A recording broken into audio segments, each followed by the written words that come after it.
It's kind of funny how what goes around, how things like repeat themselves. Um, well, actually, this time last year, it was actually October 22nd of 2024.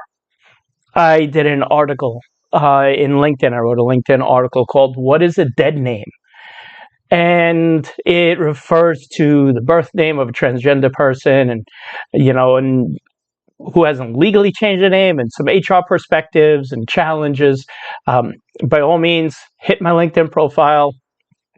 I'll put the link to the article in the description, so this way you could see it and you could read all about it. But what happened also this year to get this whole thing going is last Wednesday, part of the LGBT network here on Long Island, we had a workplace summit, which is our sixth annual workplace summit. So for 6 years, it was great. Businesses come together. We had over 150 attendees representing over 50 different businesses and organizations here on Long Island.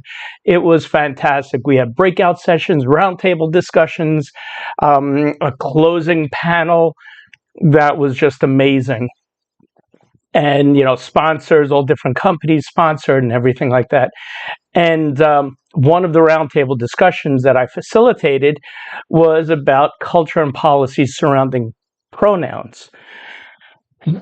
So with that, and then I had previously, one of my previous videos, I got a response from one of my subscribers asking me about my name. How did I come about choosing my name, Tamara? And then it hit me, and I was like, "Oh, did I write something about this?" And that's when I went into my LinkedIn. So everything, all within a week, came together, and this whole thing had started from the last year. Like I said, October 22nd of last year was when I wrote this article.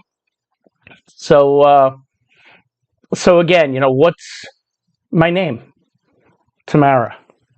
How did I choose it? When somebody is transitioning, choosing the name is very personal. And there is something that's called a dead name. Once they choose their name, there's something called a dead name, which I'll get into that. That's DEAD, dead name. And I'll get into that. But when somebody chooses a name, and this probably happened, if you think back to your own childhood, how many of you out there were kind of like, "Oh my God, I hate the name my parents gave me. Oh my God, if only I was called blah, blah, blah, blah," like this, whatever. And I remember watching the TV show on BBC. It actually has a whole lot of stuff on YouTube. The Graham Norton Show. Fantastic. It's funny as all hell. I highly suggest. And it's just a great chat show. And I remember he had one time he had Meryl Streep on. And she had said that because he said, that you didn't like your name Meryl. And she said, no, when I was growing up, I hated the name Meryl. I wanted to be just like all of the other girls, like Patty or Stacy or Mary or something like that. I hated Meryl. So at some point in our lives, we hated our name. If you really think about it, when you were a kid, you probably didn't want to be called whatever. But that's the name our parents gave us, and that was it. That was it. We kind of sitting there, we said, okay, this is it. This is my name. And that's the end of it. Transitioning, when someone's transitioning, now it's a chance, an opportunity for that person to really empower themselves, to call themselves something else. And there are times at the beginning of transitioning when people are trying to figure out a name that they play with different names. And they see how it fits them, how it fits their personality. So it's something that is very personal, and it's a milestone in part of transitioning when somebody has their name, chooses their name. Now, again, for me, my name was Todd. I wanted to keep the T. So what I did was I was born in 1964. What are the most popular names, girl names in 1964 that began with the letter T? And I was going down the list and I was kind of, and I saw the name Tamara. Now, I also, as from some of my other videos, I was brought up Jewish.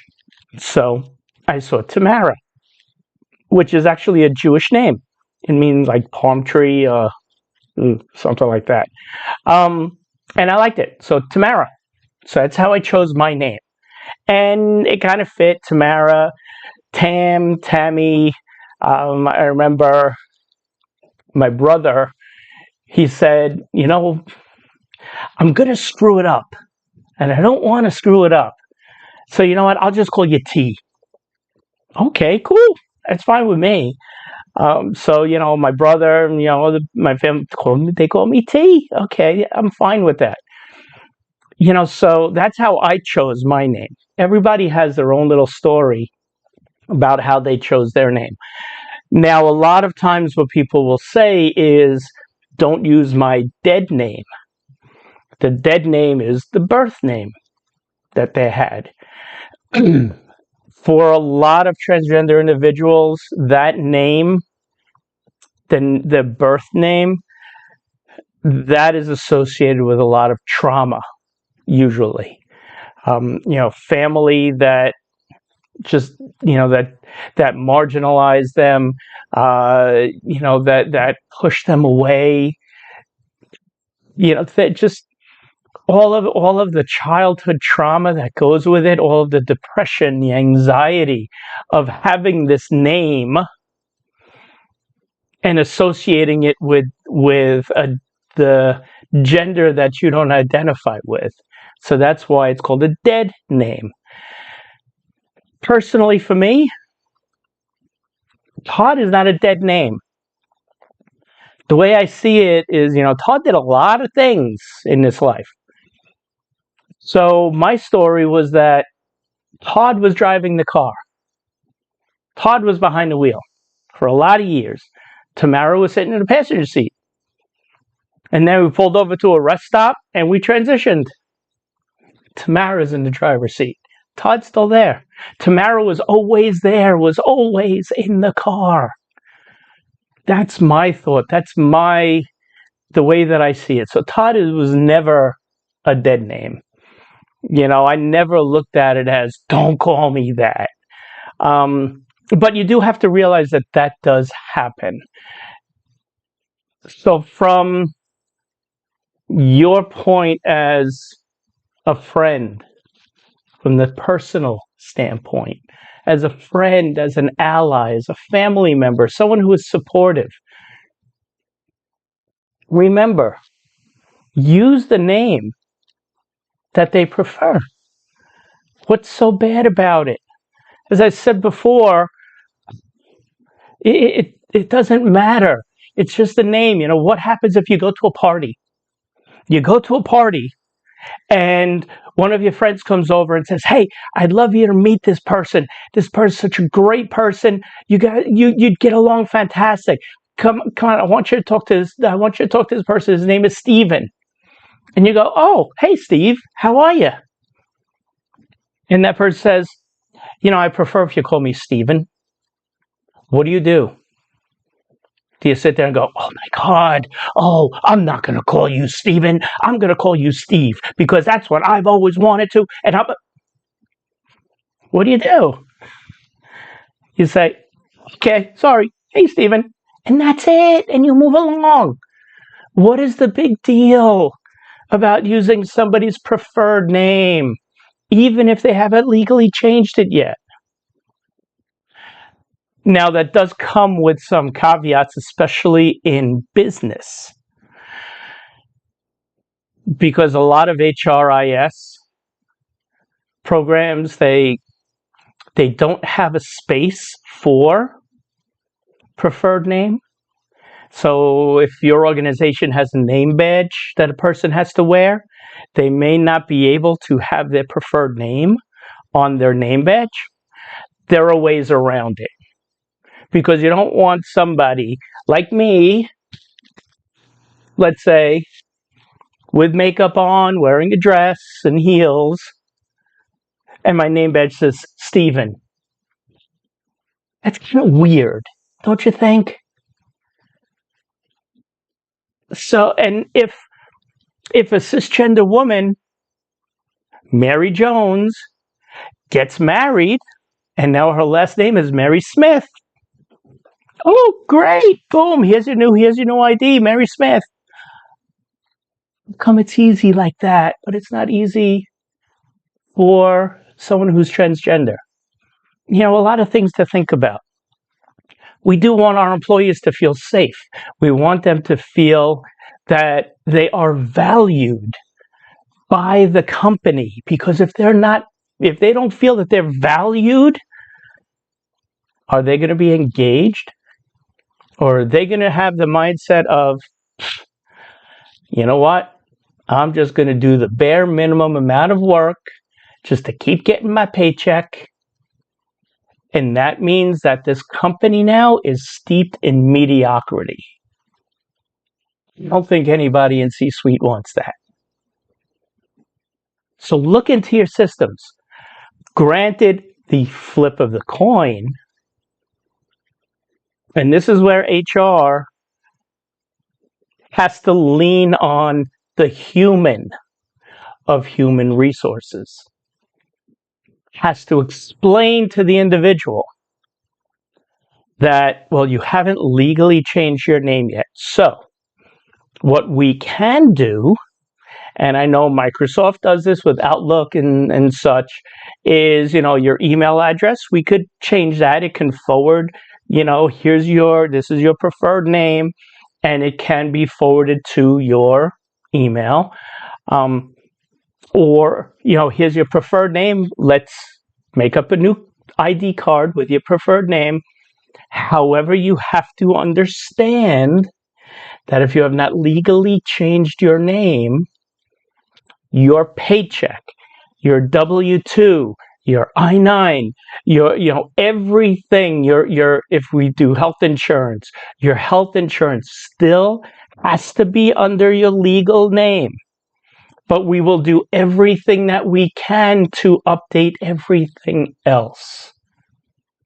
Make sure that the human in human resources stays there and comes out and explains this to everybody, to the people that are transitioning. So this way we'll just make it easier. Same thing, use of pronouns. I use she, her pronouns. Okay, well, why? Why? People know that I'm, if you're cisgender, people know that I'm a she, her. Why do I have to put it in? Like, a lot of people put it in their emails. And again, the group that I facilitated, everybody said there really is no policy to put it in. It's just respectful. That's what everybody said. Now, these are companies, and especially with everything going on in politics and society and all the executive orders, illegal DEI initiatives, and all of that stupidity, companies are saying it's just respectful. You can put it in if you want to. You don't have to. No big deal. And that's it. It's no big deal. Yes, it would be nice if, yes, you are a cisgender male and you put he, him pronouns, or a cisgender female and you put she, her pronouns, because it shows that you are supporting me. Thank you. But if not, then not. But if I have it in, it's respectful. Just be respectful to me. Utilizing my name, utilizing a preferred name. If I have not legally changed my name yet, if you have an employee who has not legally changed their name yet, make sure that the human side of human resources comes out and explains. Make up a policy. Companies are starting to put together gender transition policies that lay all of this out, especially restroom policies, things like that. Aside from the regular anti-discrimination, harassment, the EEOC policies, make up a separate gender transition policy. which outlines this. Do whatever you can to help this person feel valued in your company. And come to these events. Like I said, it was fantastic. This was the 6th year that we did it. We had over 150 attendees representing over 50 different businesses and organizations across Long Island. And everybody stayed to the end. It was fantastic. Breakout sessions, roundtable discussions. I mean, it was fantastic. And everybody afterwards was walking out with a smile on their face. And some people even said to me, this was so fun, because I was on the committee that helped put it together. This was fantastic. Thank you. I didn't know what I didn't know. Seek out resources to learn about this and to help people utilize and respect people that want to utilize a preferred name. Do whatever you can to help them with their preferred name and being respectful of their pronouns. That's all that we really need to do. So I'm going to start using my tagline, which I did in another video. Just remember that life is to be worn gloriously. Because up until the last minute, it is what we make it. Keep that in mind.